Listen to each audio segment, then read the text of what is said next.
Të dashura gra dhe motra, mirë se keni ardhur. I dashur kryeministër, mirë se ke ardhur te gratë e zemrës tënde, gratë nikoqire, punëtore, të zonja, të dashura, të zgjuara, të Gjirokastrës, Dropullit, Libohovës, Tepelenës, Memaliajs, dhe gratë e zemrës time, Përmetit dhe Këlqyrës. Faleminderit të gjithave me zemër. Faleminderit që jemi të gjitha bashk dhe bashk doja dalim. Kështu është kënga e fushatës sonë. Bashk do t'ja dalim për Gjirokastrën, bashk do t'ja dalim për Shqipërinë, për Gjirokastrën europiane, për Shqipërinë dhe europiane. Dhe ne kemi shumë arsye për të qenë bashk. Gjirokastra e transformuar, Përmeti turistik, Tepelena, Memaliaj të transformuara, Libohova, Këlqyra me faqe tjetër. Prandaj, në 11 maj, ne do të votojmë Partinë Socialiste. Do të votojmë Edi Ramën. Qarku Gjirokastër është tërësisht i transformuar. Ne do votojmë për Edi Ramën dhe Partinë Socialiste që të gjitha këto punë të vazhdojnë në qarku Gjirokastër, për Shqipërinë në Bashkimin Evropian, për Gjirokastrën në Bashkimin Evropian. Bashk do ja dalim. Forca gra, të gjitha bashk në 11 maj, të votojmë për Partinë Socialiste, për vizionin e Edi Ramës, për numrin 5. Dhe tani, do doja të ftoja një votuese për herë të parë, Suelën. Eja Suela, bashk me vajzat në 11 maj për numrin 5.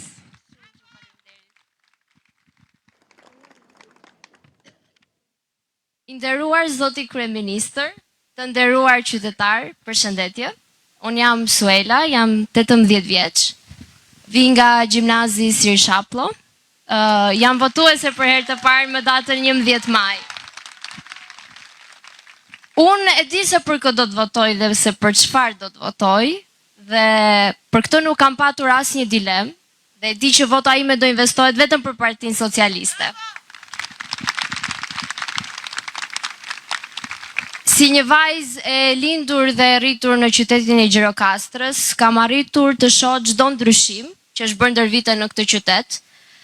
Dua të përmend këto ndryshime, si rrugë të restauruara, investime në infrastrukturë, lagje historike që janë rikthyer bukurisë së mëparshme, më shumë gjallëri përmes turizmit, mbështetje për arsimin dhe të rinjt. Të gjithë këto ndryshime nuk janë të rastësishme, por janë fryti i punës së Partisë Socialiste. Dhe vizionit që ajo ka për Gjirokastrën, shumë faleminderit, që ka ditur ta shohë jo thjesht Gjirokastrën si një qytet të së kaluarës, por si një mundësi për të ardhmen.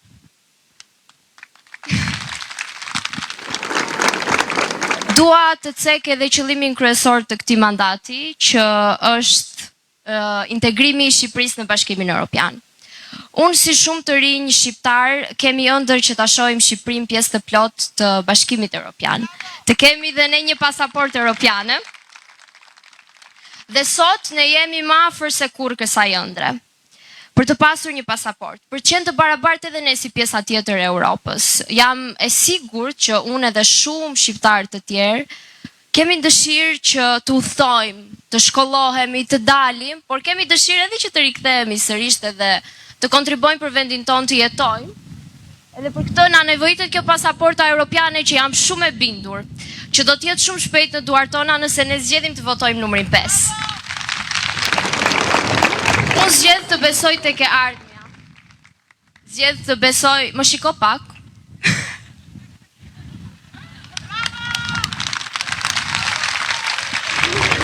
Se po zgjedh ty. Zgjedh të mbështes rrugën e zhvillimit, integrimit, përparimit, edhe zgjedh të besoj të gjithë ju. Zgjedh të besoj Partinë Socialiste. Dhe për këtë arsye si votuese për herë të parë, unë do ta investoj votën time vetëm në Partinë Socialiste dhe dua që t'ju bëj thirrje të gjithë bashkëmoshatarëve të mi, jo vetëm bashkëmoshatarëve të mi, po të gjithë shqiptarëve që të investojnë votën e tyre për Partinë Socialiste, për një Shqipëri që nuk di të dorëzohet përpara ndryshimit dhe nuk ka frikë përpara ndryshimit, sepse këtë e mundëson vetëm Partia Socialiste dhe ky burri këtu, që është zoti Edi Rama. Ju falenderoj që më dhatë këto pak minuta për të më dëgjuar dhe ju falenderoj që më bët pjesë të kësaj familje të madhe si që është Partia Socialiste. Mos harroni që të gjithë ju dhe të gjithë shqiptarët ku janë mbar botën të votojnë numrin 5 dhe tani kam kënaqësinë që të ftoj zonjën Mirela Kumbara.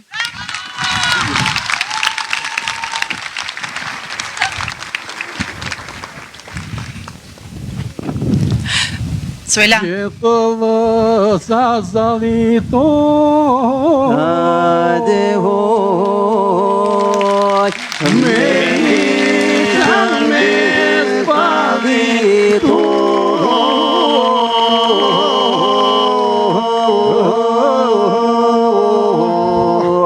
si ona pos malito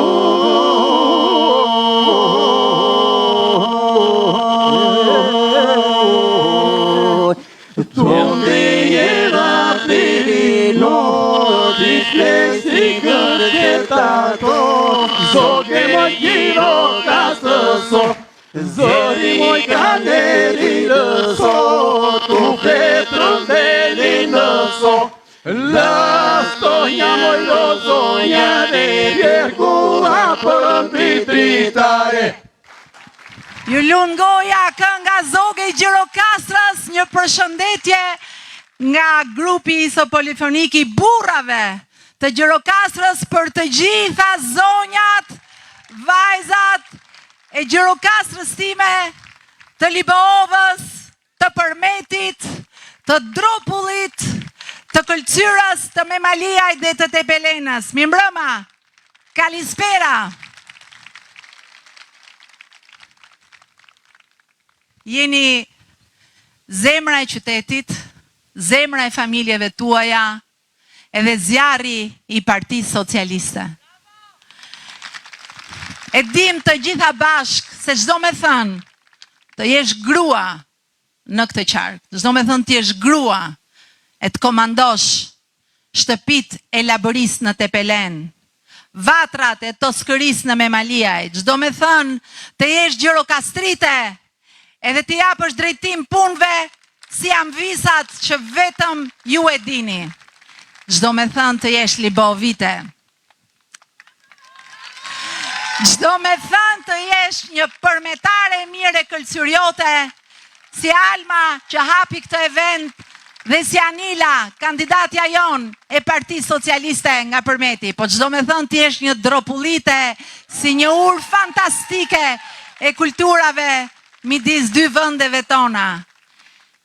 Një qark i tillë nuk mund të ketë asnjë moment dyshimi o jo, por përkundrazi ka një motivim shumë të madh që nga një fushat në tjetrën, nga një punë në tjetrën, nga një projekt në tjetrin, nga një qytet në tjetrin, nga një fshat në tjetrin, ka parë me sytë e vet, ka ndjerë me zemrën e vet, ka prekur me dorën tuaj punët që janë bërë, transformimin që nga ky shesh i Qerqizit, që na përshëndet sot, edhe ky sheshi këtu që deri dje nuk e kishim, edhe pazarin që nuk e kishim si që kemi, edhe gjithë Gjirokastrën që po kthehet në destinacionin më të mrekullueshëm turistik të 600.000 turistëve që e vizituan në vitin 2024.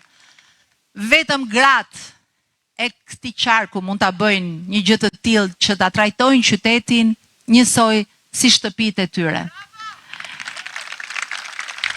Dhe ne kemi parë se si kur morëm detyrën në vitin fund 2013-s, 2014-s, bashkë me mua, kemi prekur çdo gur.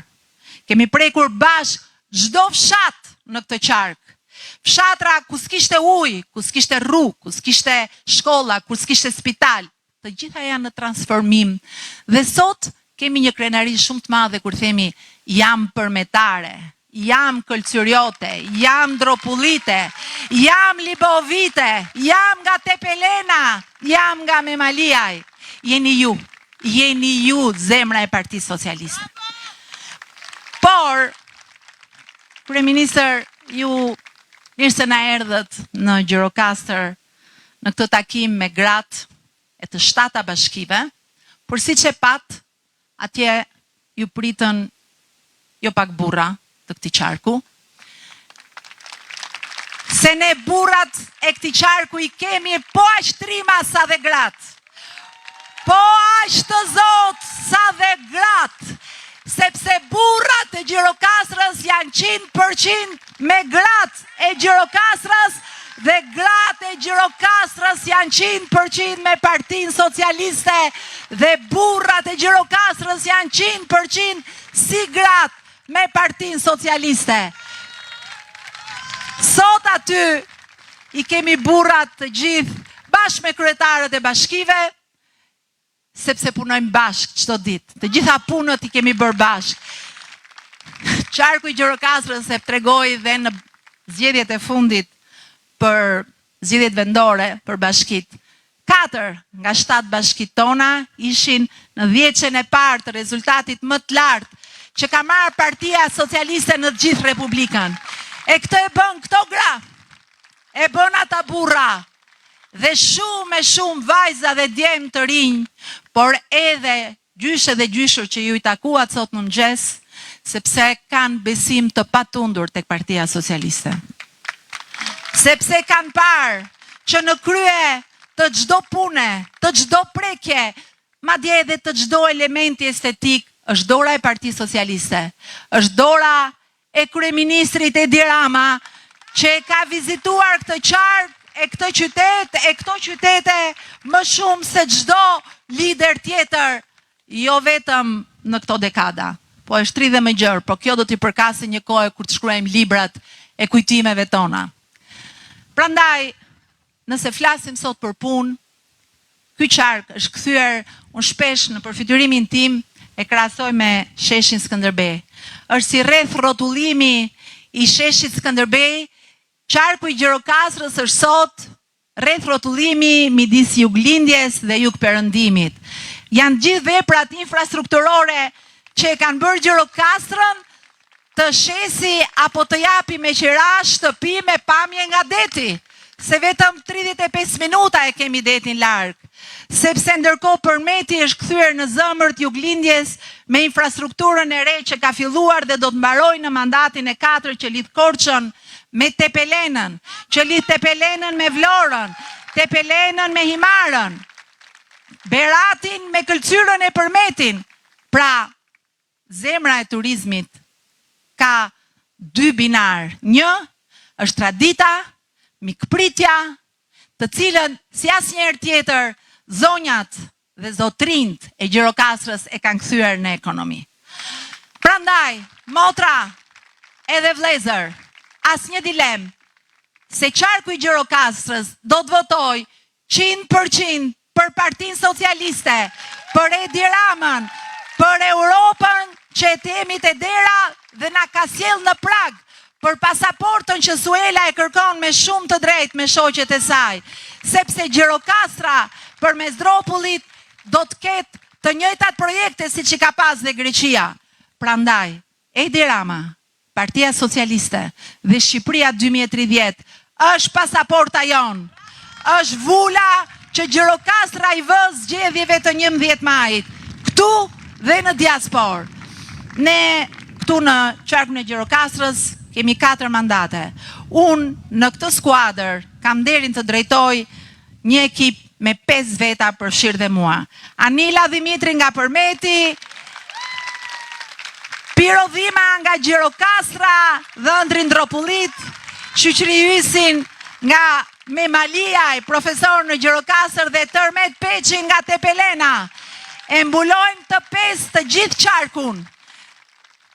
Dhe kemi thënë 4-0 për ne, por edhe për demokratët që na shkruajnë se e duan ta rifillojnë dhe ata lajun nga e para. Ata pak që kanë ngelur. Edi Rama juftoj në këtë mejdan në sigjadet e Gjirokastrës, po përpara se t'ju jap mikrofonin, se këtu në Gjirokastrë nuk mbarojnë këto gjërat e vogla si thesaret e vogla në përsunduqe, një zonjë më ka kërkuar që në emër të artizaneve të Gjirokastrës, të gjithë ati komuniteti që traditën e kanë kthyer në biznes të turizmit, t'ju takoj 1 minutë.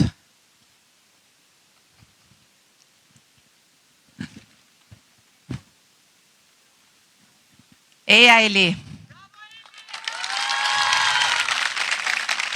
Na shtrëngojmë fort me që bëhen 2 pesa. Në emër të grave artizan. E para për shëndetje gjithve. Ashtu si dhe unë falenderit dhe juve që keni ardhur. Në emër të grave artizane Gjirokastrës që nuk janë pak. Po kemi dhe bura. Po burat takoj vetë. U mendua dhe u realizua një dhurat e vogël me simbolin e fitores. Unë i rashtu ta vesh, po unë s'ta hari dot. E vesh vetë? Ne kemi. Jo, e fitojmë kur e fitojmë, e veshim kur ta fitojmë.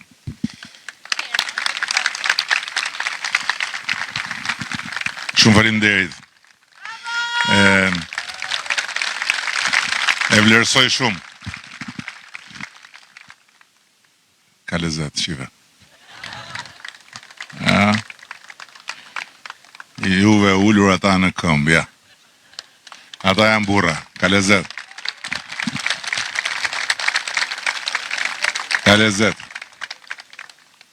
Ju jeni burra.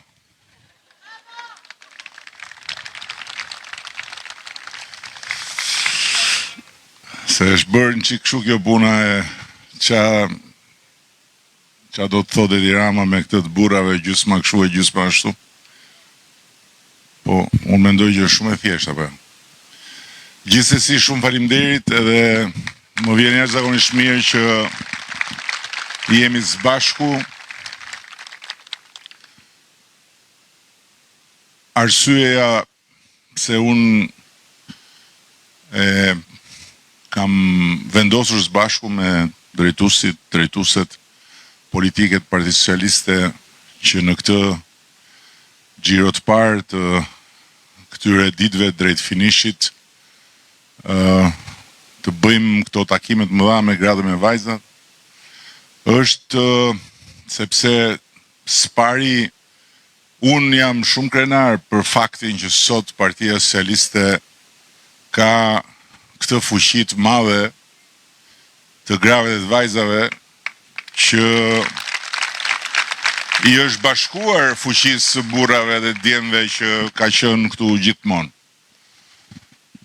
Dhe pikërisht duke pasur parasysh se nga sa larg e kemi nisur këtë revolucion gjinor brenda kësaj partie, unë mendoj që kemi të gjithë arsyet e botës që t'jemi së bashku krenar, por edhe që të mos ndalemi këtu.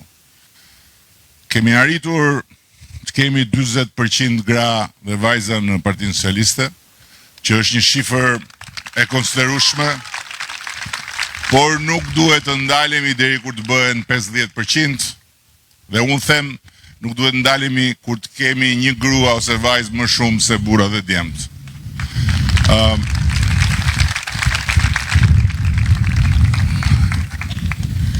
Në ndërkohë se e kam thënë këtë gjë disa herë sot, po nuk ridot pa e thënë këtu, se mendoj që është dhe një mënyrë për të shpjeguar disa gjëra. Jam quar sot në mëngjes herët pa fjalë, për shkak se mbrëm, mbasi mbaruam gjitha, e mbasi mbaruam ato çka kisha për të bërë të tjera vetë, isha interesuar të shikoja pak se në një nga kanale televizive ishte njeriu i sondazheve të Donald Trumpit, i cili është një ndër sondazhistët më të mirë të Amerikës dhe për hir të vërtetës në Amerikë ai këmbgulte që opinioni publik anonte nga Trumpi, ndërkohë që shumica dërmuese e sondazheve këmbgulte të kundërtën, dhe në fundit doli fjala, po isha kurios të shikoja çfarë kishte nxjerr ai si konkluzion nga anketimi i parë. Dhe duke qenë se unë nuk shoh televizor kur është fjala për këto sallonet, berberhanet e natës që mblidhen tërë ata edhe shtrihen në përkolltuqe dhe bëjnë komente dhe analiza me demek se si po shkojnë punët e Shqipërisë, që nga 2009 nuk i shoh. Ndonjëherë shumë rrallë, kjo ishte hera dytë, mbas sa kohësh futem në YouTube dhe shikoj kështu pjesë. Edhe hyra di aty, ai kapa një pjesë që ai kishte marrë opinionet e publikut edhe kishte nxjerrë si përfundim që 50% e shqiptarëve mendojnë që vendi po ecën në drejtimin e duhur. Ndërkohë që një pjesë tjetër, 40 diçka, nuk e kam parasysh mirë, mendojnë që po ecën në drejtimin e gabuar dhe tjerët s'kishin mendim. Pra gjysma ishin në idenë që vendi po ecën në drejtimin e duhur, që është një gjë shumë domethënëse dhe për të vërtetës në kohën e sotme shumë e rrallë. Dhe gjëja që më la pa fjalë, nuk po arija të kuptoja nëse vërtet po i dëgjoja ato komente dhe atyre që ishin mbledhur atje, edhe që kishin edhe vërejtje që pse themun që gjysma e burrave janë çryk, po ndërkohë ata po i thoshin ato gjëra. Ata po e vërtetonin me fjalët e tyre ato që themun. Sepse jepnin tani argumentat pse gjysma e popullit, si ka mundësi që shumica e popullit mendojnë që vendi po shkon në drejtimin e duhur. Se ata mendojnë që vendi shkon në atë drejtim që kanë dhënë kokë. Dhe shpjegimi që më habiti fare ishte, kjo tregon që populli është i smur. Po e thënë kështu siç po ju them unë, kjo tregon që populli është i smur. Pra populli është i smur pse mendon që vendi po shkon në drejtimin e duhur, ndërkohë që këta tipa nuk kishin asnjë dyshim se mbase janë këta që nuk janë mirë në mënyrën si gjykojnë. Tjetri thoshte, nëse këtu nuk janë të smur, atëherë këtu duhet të jetë një frikë shumë e madhe, e thonë nga frika. Se ç'a drejtimi i duhur ka këtu çdo gjë është keq. Bile s'ka qenë kurrë më keq. Tjetri e thoshte, kjo tregon që Rama i ka bler. Ka bler popullin, domethënë. Dhe kjo është Shqipëria e moçaleve mediatike, ku kudo, ku prek, merë mbrapsht një duhm shumë të rëndë kënete, realisht. Tani dakord, le ta marrim nga populli është shumica e popullit janë të smur. Është i smur populli, se populli kështu e do. Se populli nuk kupton. Ndërkohë që ky popull t'i jep ujë mbi shlugës. Ndërkohë që vetëm këtë popull nuk e sorollat dot kur vjen puna për politikë. Po le ta marrim që është kështu. Po Bashkimi Evropian, që ka makinerinë më të llahtarshme të kontrollit, që është Komisioni Evropian, dhe që ndjek vendet këmba këmbës për të gjithë parametrat dhe që na ndjek edhe ne. Si ka mundësi që kur ne morëm detyrën na shikonin edhe na dëgjonin, e keni parasysh kur shikon edhe dëgjon dikë që duhet ta dëgjosh, po thua aman mbaro tani se kam punë tjera, ja kështu na shikonin atë. Nuk kishin asnjë respekt, asnjë besim për ne.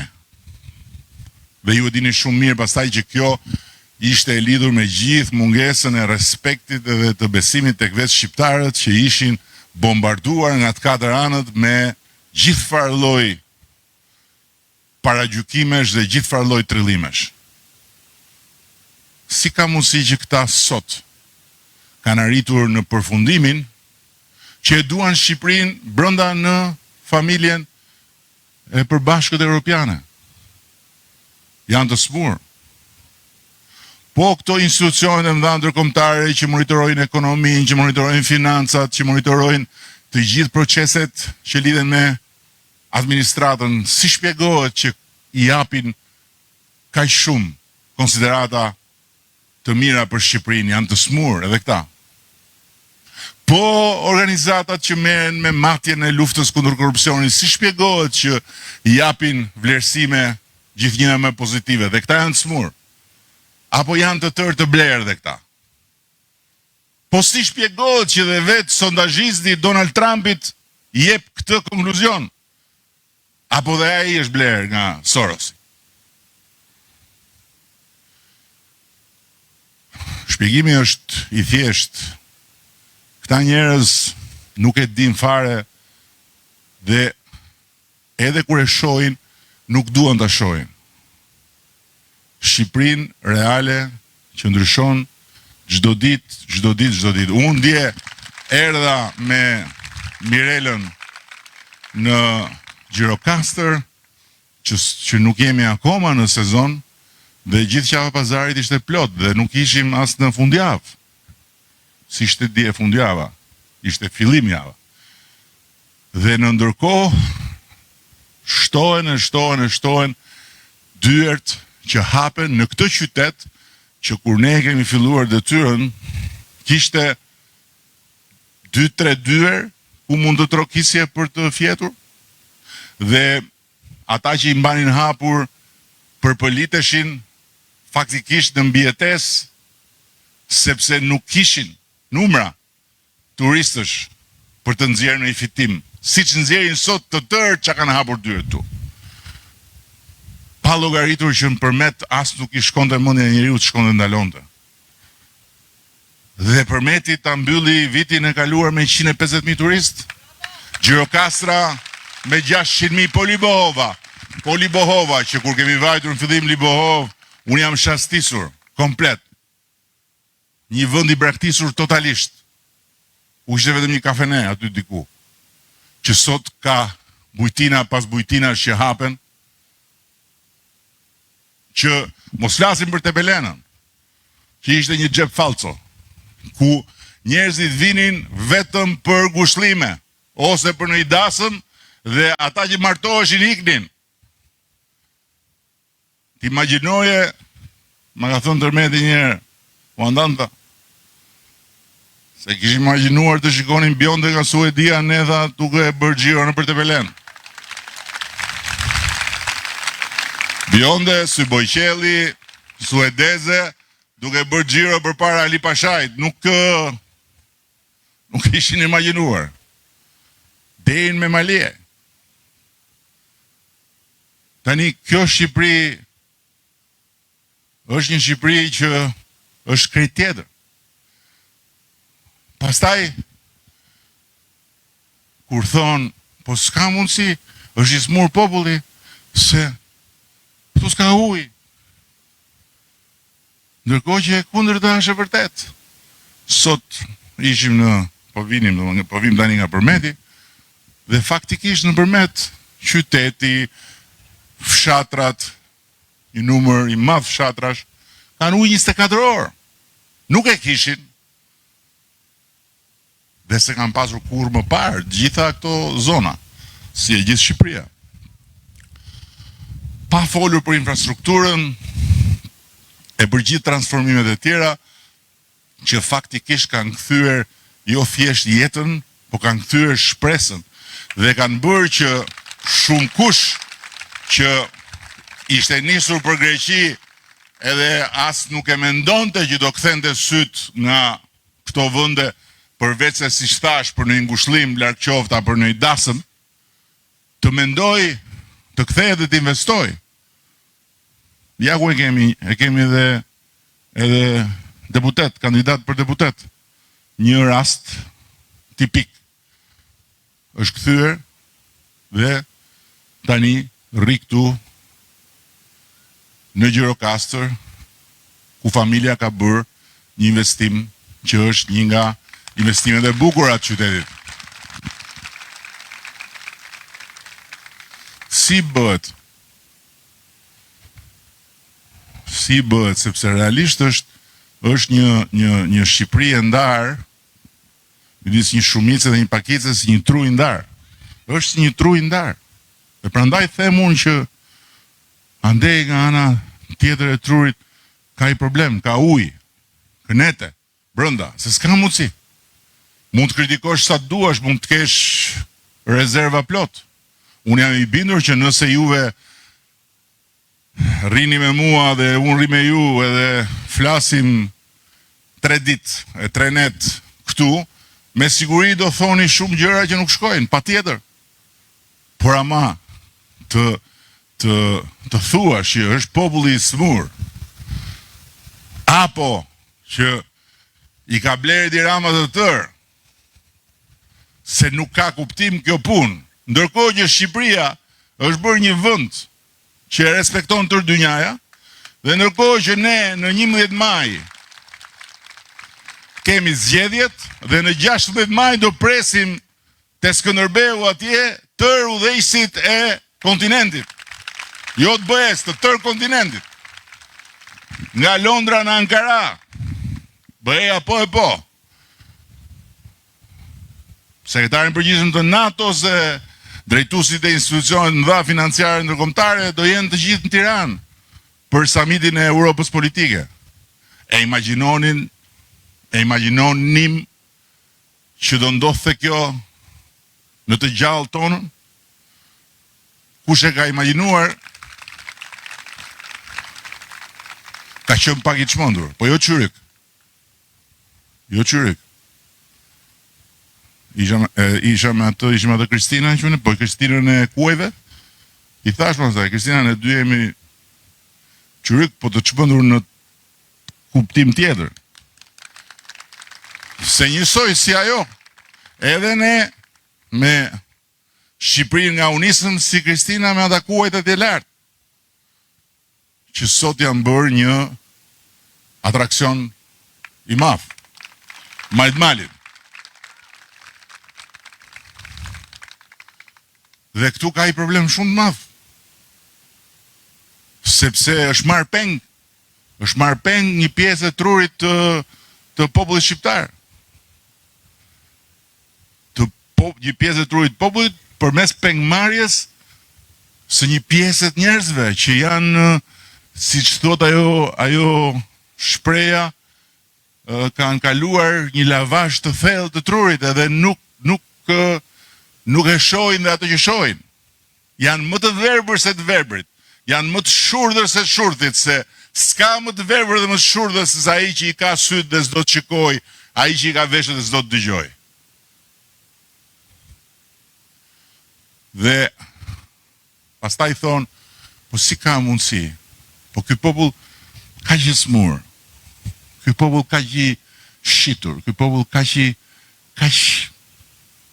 ordiner,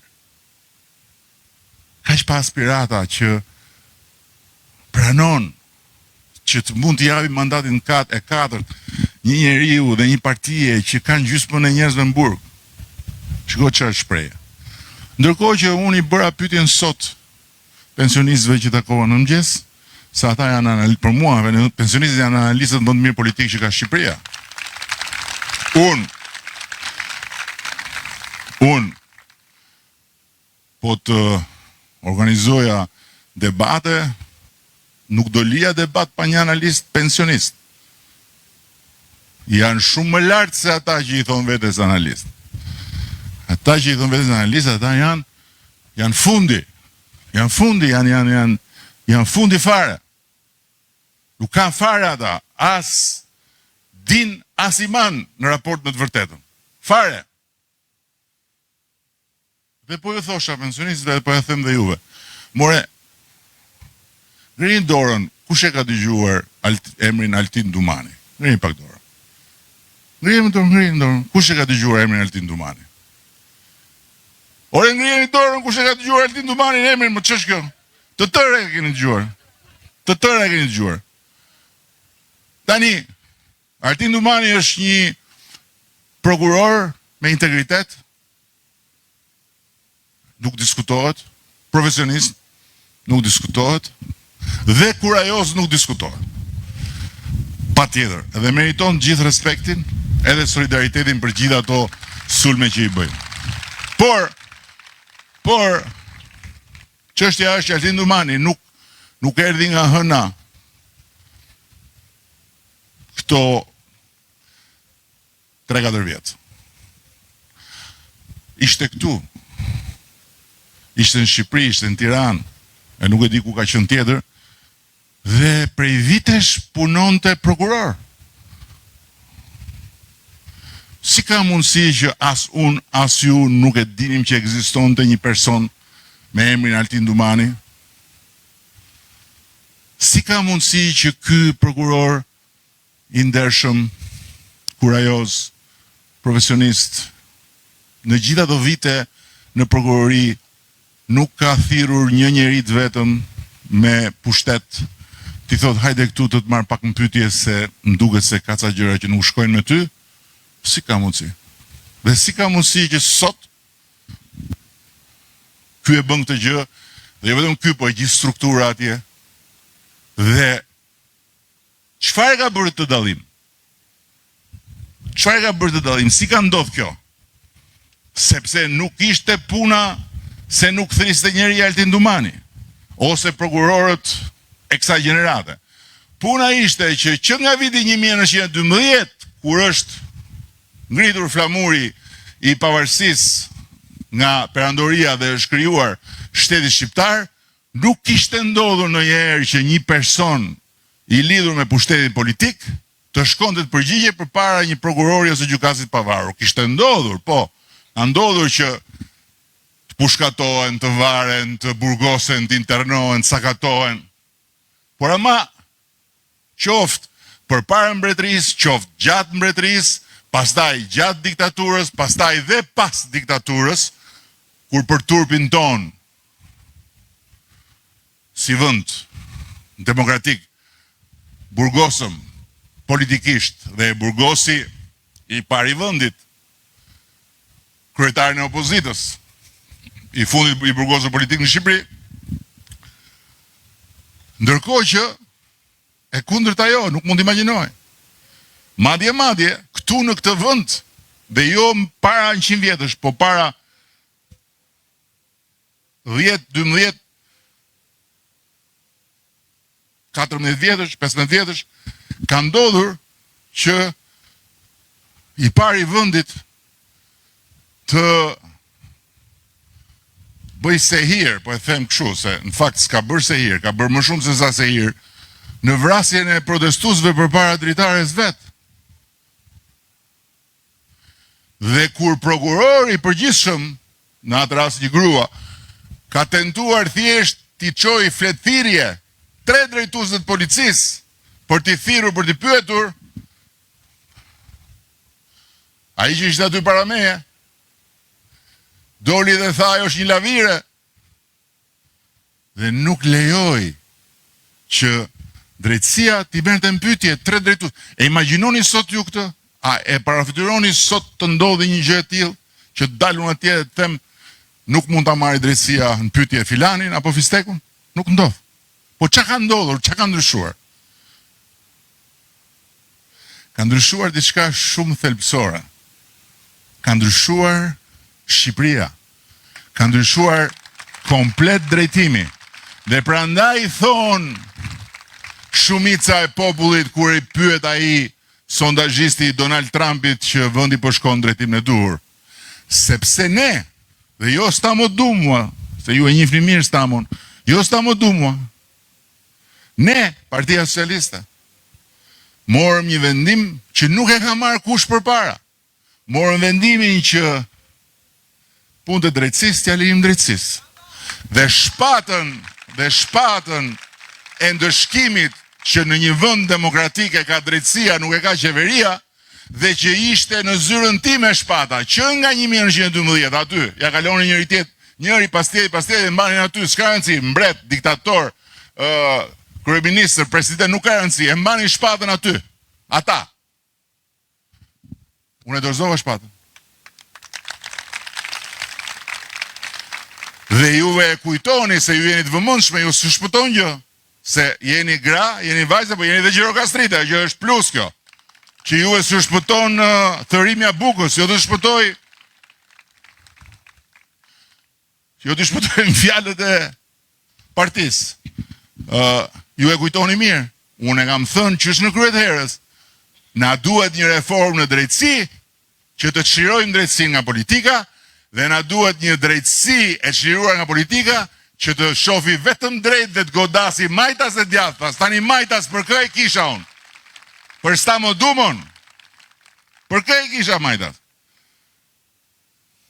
Apo kisha ndërmend që të bënim reformën drejtësi dhe unë t'ika në punë time. Sepse kjo është puna ime. Dhe jo vetëm që unë nuk kam asnjë kompleks kur këta çyryk turren dhe përpiqen të manipulojnë popullin duke I thënë, ore si ka mundësi? Gjysmën e qeverisë në burg, që s'është dhe vërtet kjo, se po t'i marrin t'i bëjmë llogaritja ndryshe, se kam pasur mbi 60 ministra, unë ndërkohë që po t'i numërojmë, del ndryshe numërimi, po dhe sikur t'ishin gjysma. Dhe sikur t'ishin gjysma.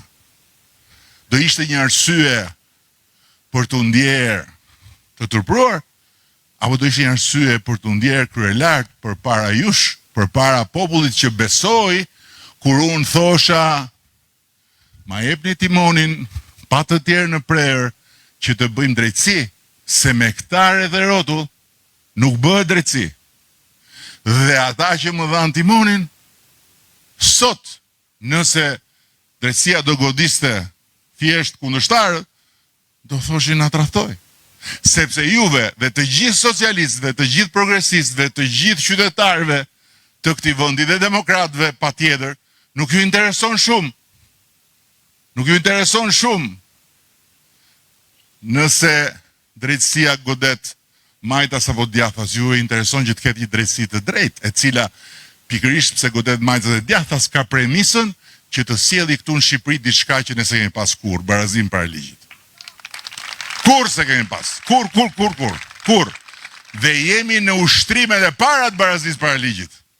Dhe prandaj vit tek ajo tjetra që them, tek pasaporta europiane, tek antarësimi në Bashkimin Evropian. Sepse barazim para ligjit, shqiptarët e sotëm, ju, nënat e sotme, nuk mund ta lini në dorë të kush vjen te kryeministria dhe kush merr pushtetin këtu. Sepse si që shikoni, edhe sot që flasim, nuk kemi dakordsinë. Nuk mendojnë gjithë njësoj për drejtësinë. Ne mendojmë që drejtësia duhet jetë e pavarur dhe duhet vazhdojmë për punën e vet. Dhe jemi këtu për ta garantuar spakun e gjithë institucionet drejtësisë vazhdojnë punën e tyre, pavarësisht sa na vëm ne. Ndërkohë që të tjerët thonë, në 12 maj do ta shkrim spakun. Pra, rreziku që kjo të bëhet një lojë, se ka qenë 100 e kusur vite, është shumë I madh.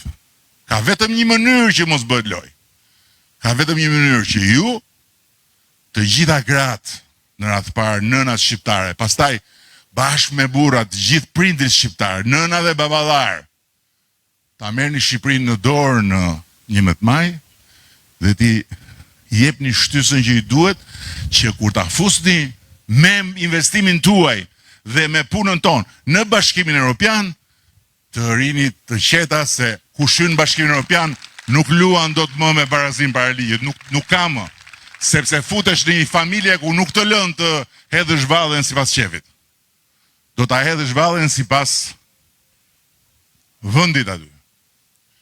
Prandaj Bashkimi Evropian nuk është për ne një nga opsionet. Është i vetmi opsion.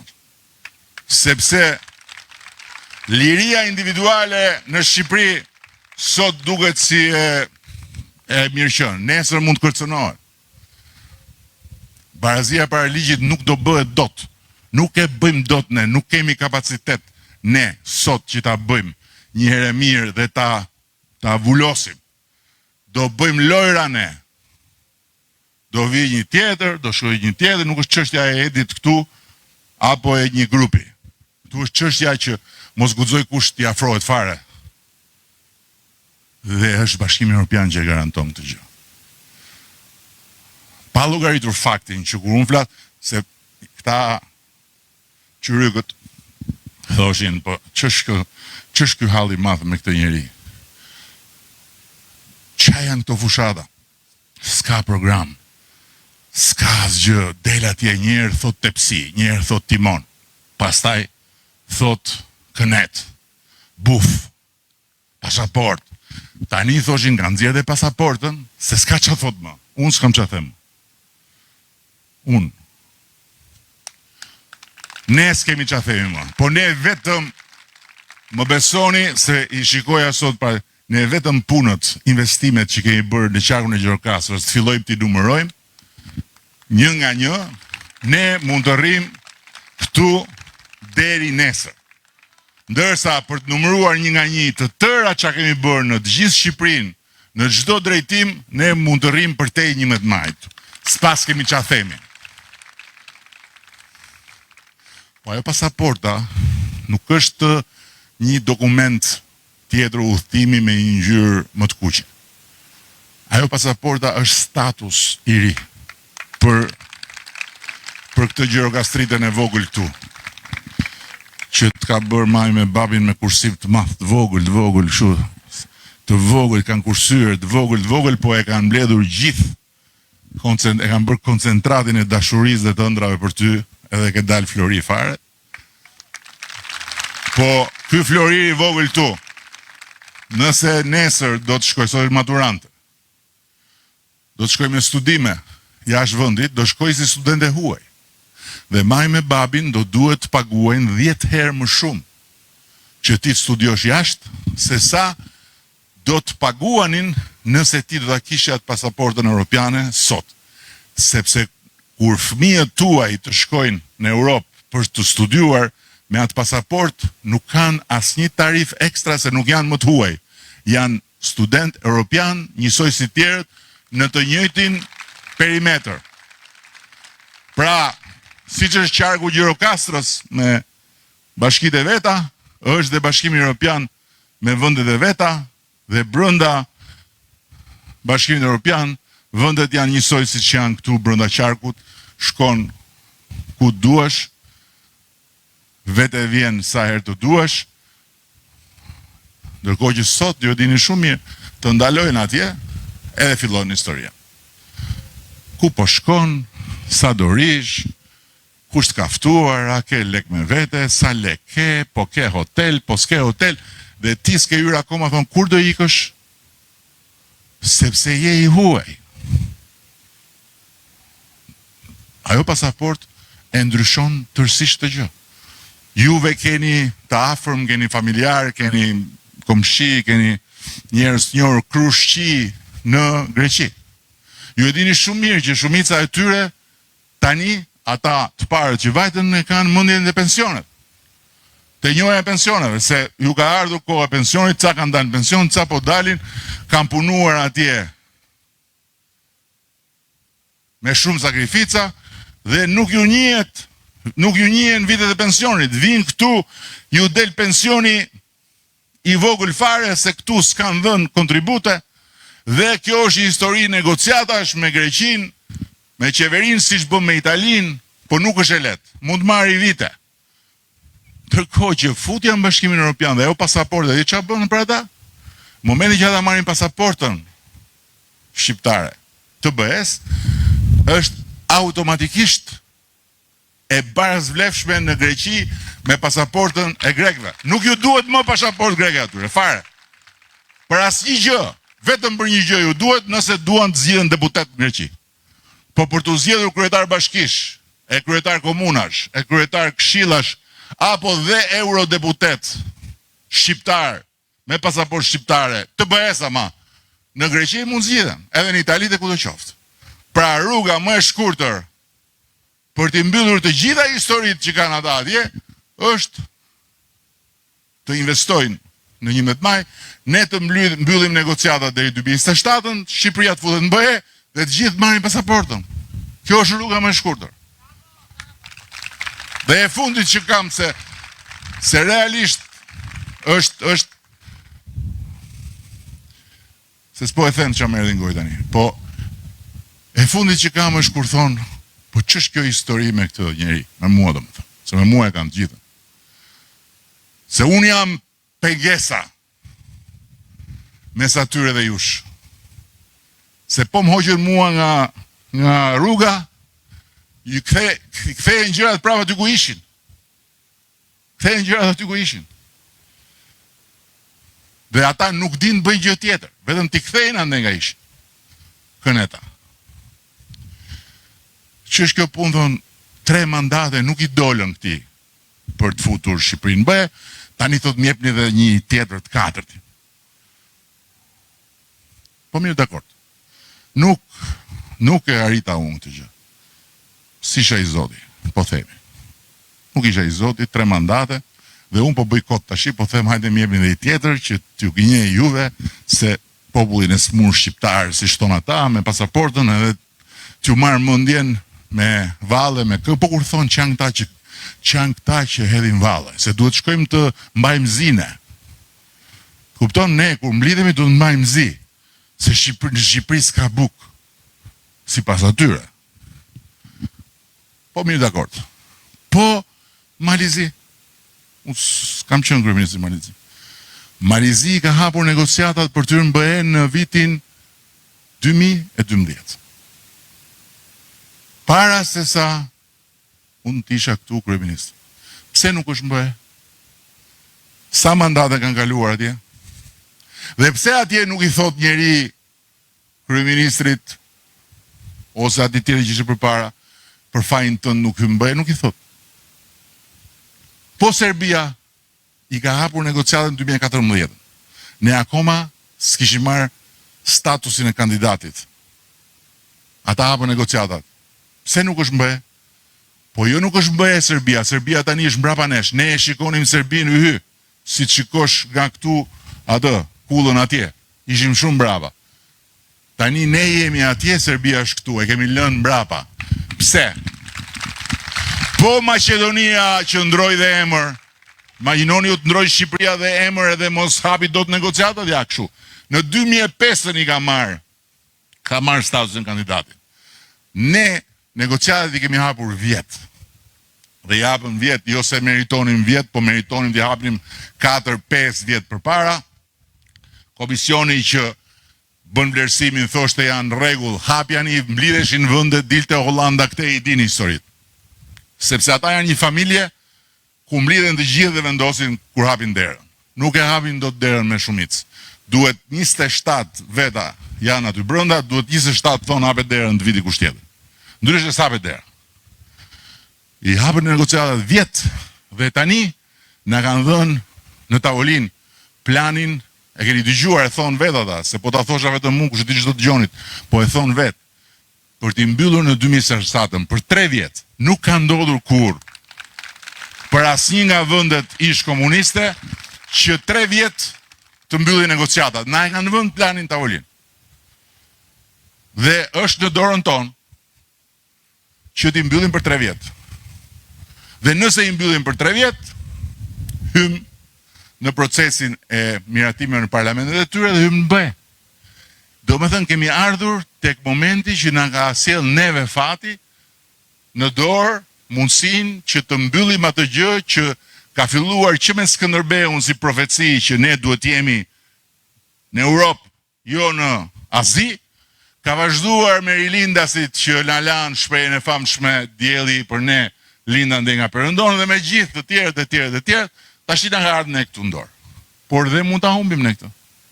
Ajo derë mund të mbyllet, ajo derë është hapur dhe është mbyllur gjatë gjithë tyre 30 vjetëve.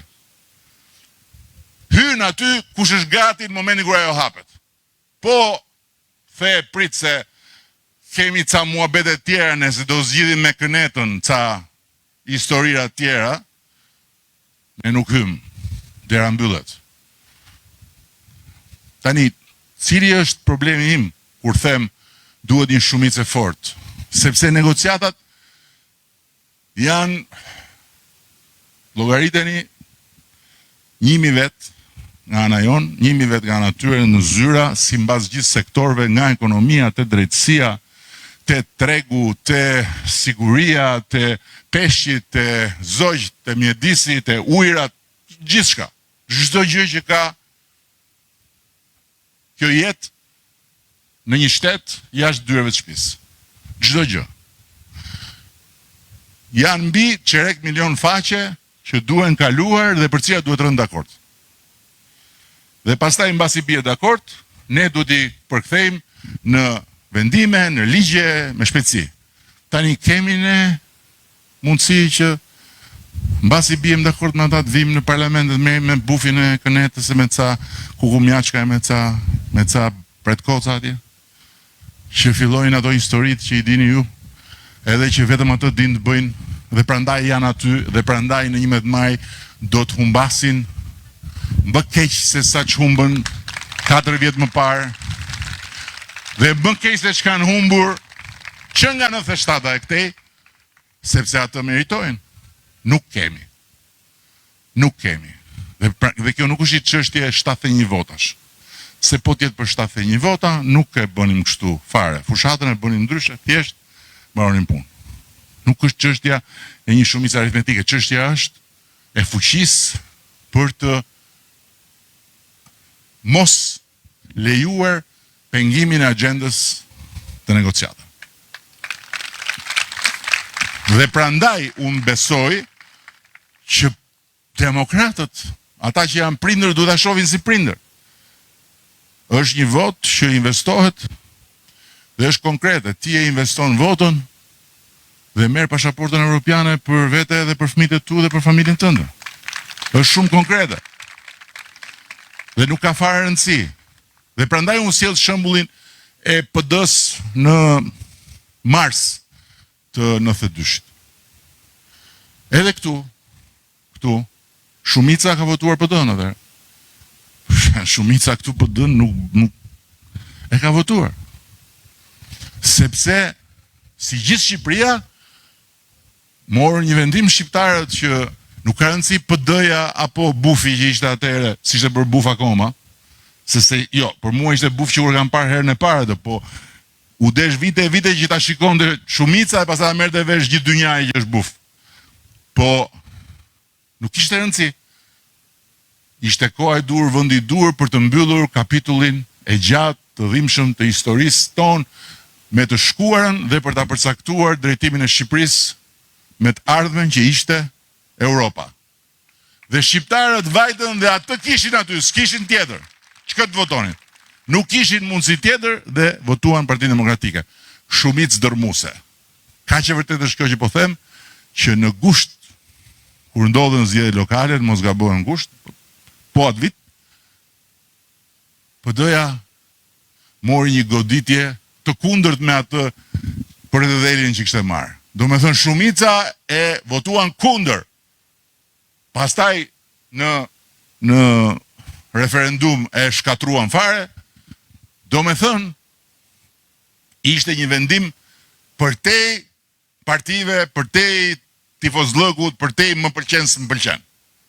Se nuk ka rëndësi fare, po ja u them atyre që ju pëlqen së pëlqen Edi Rama, nuk ka pikë rëndësi. Rëndësi ka një pyetje që duhet i jepni përgjigjen e duhur. A doni që t'i mbyllim negociatat? Po, negociatat i mbyll vetëm unë me Partinë Socialiste, nuk i mbyll dot njëri tjetër. Se nuk ka as kohë.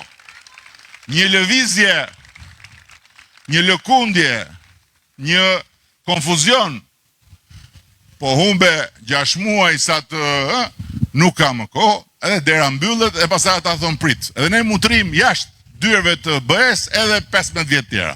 Se nuk e dim se si vijnë gjërat. Ata sot kanë nevojë për ne, prandaj kanë hapur derën. Jo se i mori malli për ne edhe po na bëjnë nder, po sepse sot dëshira jonë për të hyrë, me dëshirën e tyre për të na marrë janë përputhur. Ne s'mund ta falim tani këtë shans. Dhe tjetra, e parafytyroni ju tani për një moment, gjë vetëm parafytyroni, që Shqipëria ju çon atyre bufin për të bërë negociata. E keni parasysh tash se çfarë? Se hajde se këtu brenda për brenda. Hajde. S'kemi çaj bëjmë janë ca që çatë. Po imagjinoni ju që Shqipëria të çojë bufi për negociata me Bashkimin Evropian. Bufin që 3 herë në ditë i fiket llamba dhe s'di ç'a thot. Përveç të tjerave që ju i dini më mirë. Është e pa konceptueshme. Ndërkohë që ana tjetër është që nëse ne nxjerrim nga një shumicë që s'është thjesht shumica partijake, por është më shumë, mesazhi që populli shqiptar i jep atyre që vinë në datën 16 atje, 5 ditë mbas zgjedhjeve është që ne populli shqiptar për te dallimeve partijake duam që të gjithë ju tani të kuptoni se nuk ka më kohë për ne të qëndrojmë jashtë dhe duam të hyjmë në Bashkimin Evropian. Kështu që do ju lutesha me përulësi që të bëni gjithçka mundeni me të gjitha shoqet tuaja, me të gjitha fqinjet tuaja, me të gjitha krushkat, me të tëra ç'a keni, se unë besoj shumë te forca juaj. Nuk kam unë asnjë përkundrazi, kam shumë respekt për të gjitha ata burra që nuk janë çyryk politikisht, nuk janë çyryk politikisht. Kam shumë respekt. Por ama unë di një gjë, që nëse Shqipëria u prapambet aq shumë sa u prapambet, për mua arsyeja kryesore ishte që Shqipëria ishte si një shtëpi me largqoft gruan të paralizuar. Forca e gruas ishte e paralizuar. Nuk funksionon. Nuk funksionon dot. Një vend qëri me një këmbë. Dhe sa më shumë ne i kemi përfshirë gratë në vendimmarrje, aq më shumë i kemi dhënë forcë Shqipërisë. Unë e besoj fuqimisht këtë gjë.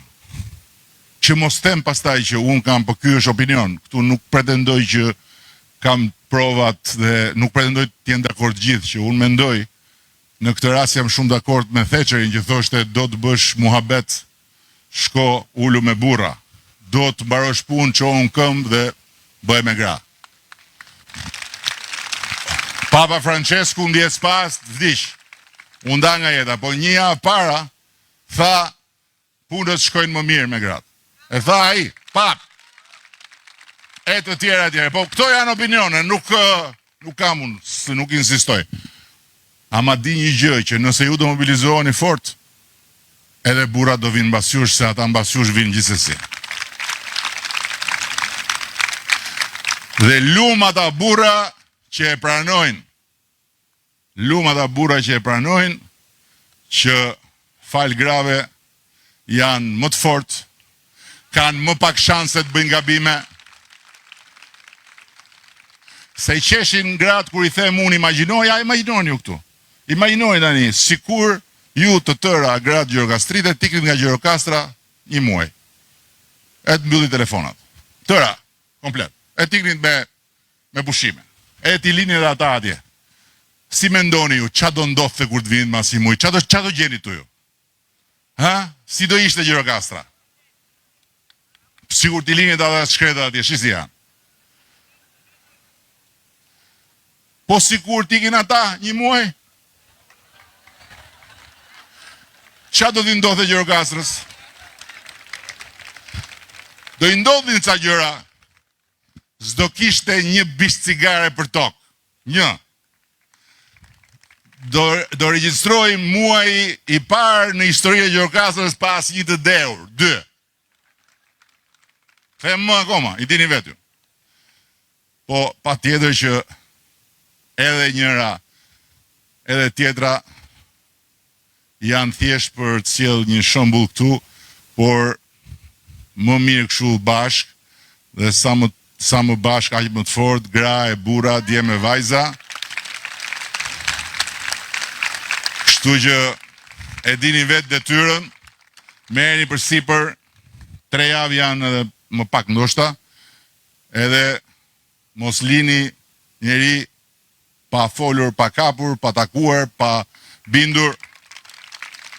Dhe me gratë demokrate ulluni dhe bisedoni si nëna, bisedoni si shoqe, bisedoni si qytetare gjirokastrite, se, shiko, e di qa mu të bëjnë në rastin më të mirë fare, demokratë e Gjirokastrës, në rastin më të mirë fare, si kur të mblidhen, të mobilizohen, të hidhen në zjarë, e di qa mu të bëjnë? Të nxjerrin Tritanin deputet. Kjo është vepra më e madhe që mund të bëjnë. Nëse e trajtojnë thjesht si një dhurat nga Gjirokastra, një hudhër atje, që mos marrin mësysh, le ta bëjnë. Por ajo që na duhet është një mobilizim i madh. Shumë faleminderit, me shumë respekt. Edhe tani dua një të tëra në këmbë, një duartrokitje për ata atje. Jeni të fortë vallai. Bravo ju qoftë, 2 orë në këmbë. U keni shërbyer grave si që shërbenin gratë në ato oda dhe mdha që rini lartë dhe ju aty poshtë. Shumë faleminderit edhe juve, shumë respekt. Edhe mos harroni ja. Çiko ti mos mu afro, se herës tjetër kur mu afrove, na nxorën të dyve ata na thanë që unë po të bullizoj aty. Di çdo më thën bullizim? Nuk e di. Je përgatitur sot, mirë. Po. Jo, kjo është një vjesh. Po. Numri 5 është fitoria, numri 5 është dashuria, numri 5 është Europa, numri 5 është Shqipëria. Votoni numri 5. Dhe me që ndodhi kjo, i them disave që se kur doli Aleksia ishim të pallat të teatri, doli Aleksia sipër dhe unë e përqafova dhe kishin shkruar këta që i thonë popullit, është i smur populli, kishin shkruar ky njeri duhet ndal unë, sepse shiko si përdor fëmijët, edhe e kishin bërë copë dhe tjemën, të kishin bërë copë ty. E di që s'intereson ty po, të kishin bërë copë, tani, ju them atyre, se janë më të ri se unë, juve, emri kësaj është Aleksia. Juve, mbajni shënim. Dhe mbas 25 vjetësh, mos u çuditni sikur ta keni në krye këtë. Dakor?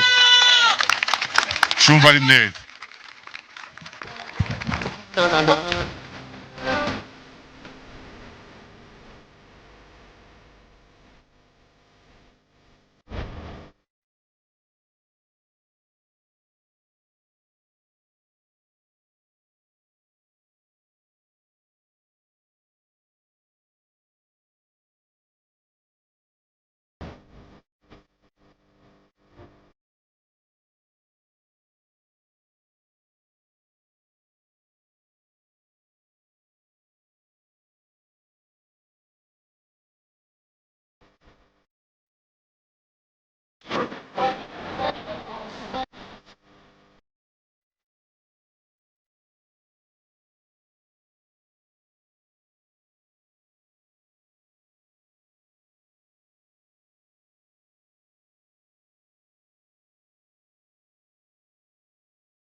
Te